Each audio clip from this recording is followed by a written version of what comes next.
तो hello students, आज हम पढ़ेंगे अध्यारोपण का सिद्धांत और बहुल आवेशों के बीच बल। तो देखिए, अध्यारोपण का सिद्धांत क्या है। अध्यारोपण का सिद्धांत, अध्यारोपण का सिद्धांत तो कहता है कि किन्हीं दो आवेशों के बीच, किन्हीं दो आवेशों के बीच लगने वाला विशिष्ट बल, किन्हीं दो आवेशों के बीच लगने वाला विशिष्ट बल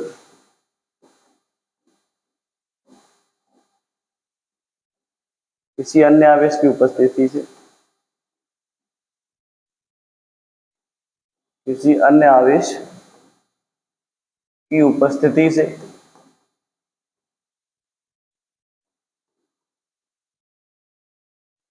प्रभावित नहीं होता है।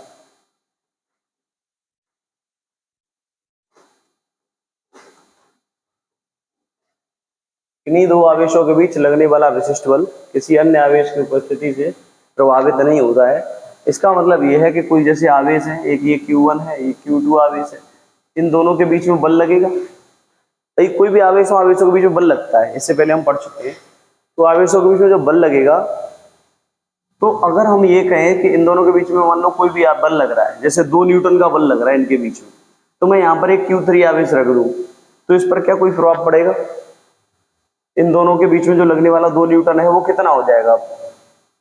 इस पर कोई प्रभाव नहीं पड़ता, ये 2 न्यूटन ही रहेगा, चाहे यहाँ पर Q4 रख दो चाहे Q5 रख दो।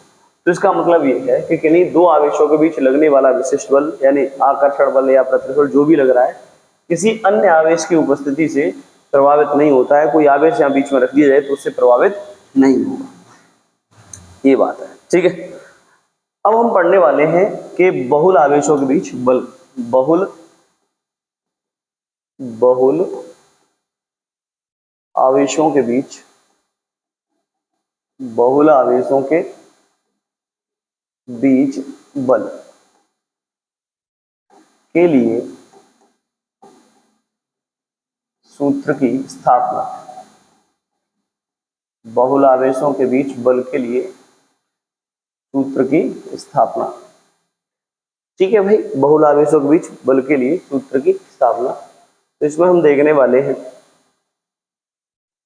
कि भाई इसमें क्या है, एक निकाय मान लेते हैं बच्चों इसमें। ठीक है, हम क्या मान लेते हैं इसमें, एक निकाय मान लेते हैं, एक बॉडी मान लेते हैं।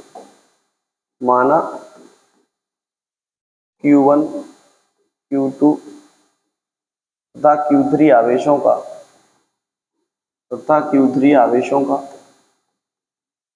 एक निकाय है। माना Q1 Q2 Q3 आवेशों का एक निकाय है जो निर्वात में स्थित है, जो निर्वात में स्थित है। निर्वात का मतलब आप जानते होंगे, जहां वायु नहीं होती है वहां उसे स्थान को हम निर्वात कहते हैं, निर्वात में स्थित है। ठीक है, अब देखिए यहां पर ऐसा करिए, जैसे कोई ये मूल बिंदु P है, यहां से किसी दूरी पर यहाँ पर ये आवेश रखे हुए हैं विभिन्न दूरियों पर। जैसे मान लीजिए यहाँ पर कोई Q1 आवेश रखा है, यहाँ Q2 रखा है, यहाँ Q3 रखा है। ठीक है, अच्छा इन दोनों के बीच में जब बल लगेगा इन सब के बीच में, तो ये बताइए इन दोनों के बीच में डिस्टेंस भी चाहिए, इनके बीच में भी डिस्टेंस चाहिए हमको यहाँ से यहाँ तक की। तो ये माना कि Q1 और Q2 के बीच की जो दूरी है वो R, यहाँ से भी R। ऐसा तो नहीं कर सकते कि इन दोनों के बीच में R ही R दूरी मान लो, क्योंकि ऐसा जरूरी नहीं कि दोनों के बीच में बराबर दूरी हो। तो हम ऐसा कर ले रहे हैं कि ये Q1 है, ये Q2 है, तो ये दूरी R12 लिख दे रहे हैं और ये 13 लिख दे रहे हैं, ये नीचे सफिक्स में लिख दिया R13। ठीक है, अच्छा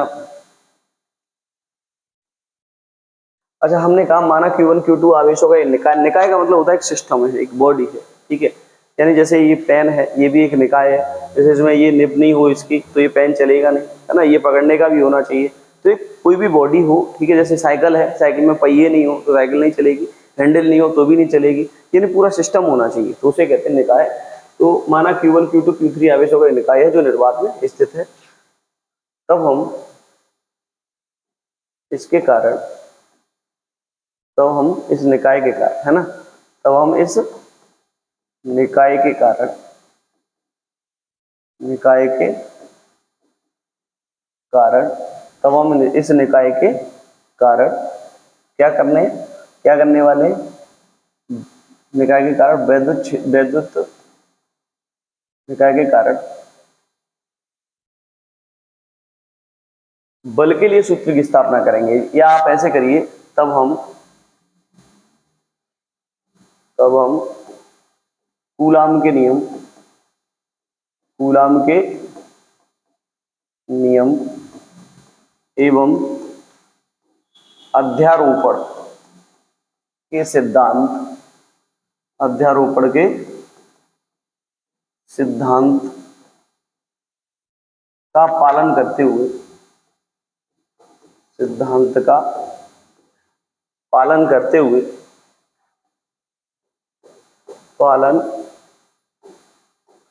हुए, क्या करेंगे?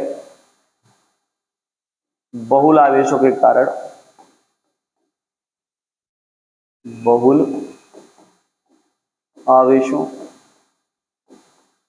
कारण बल की गणना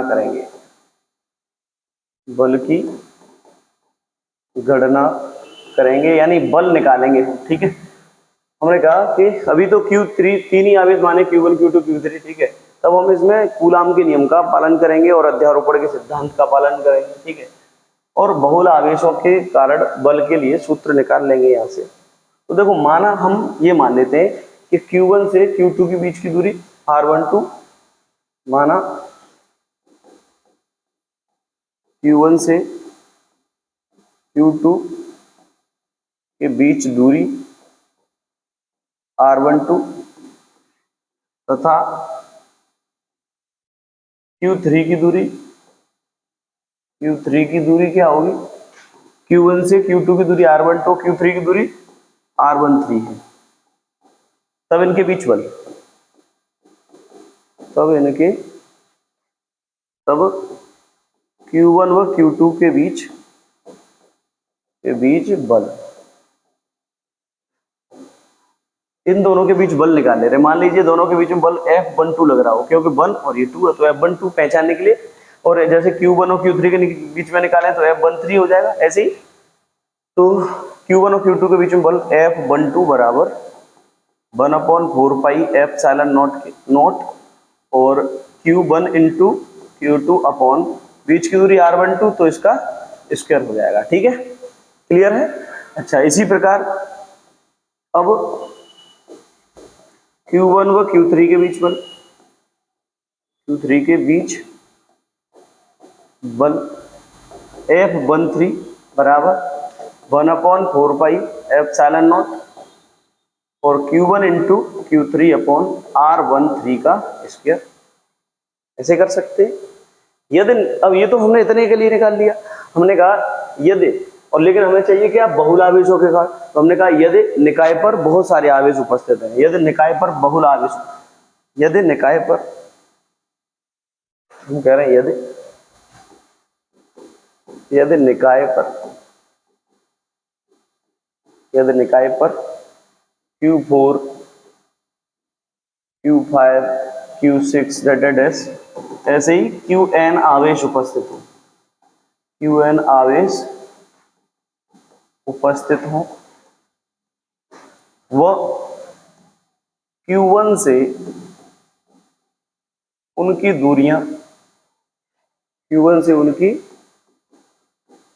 दूरियां R14 R15 R16 dash R1n, तब उनके बीच बल,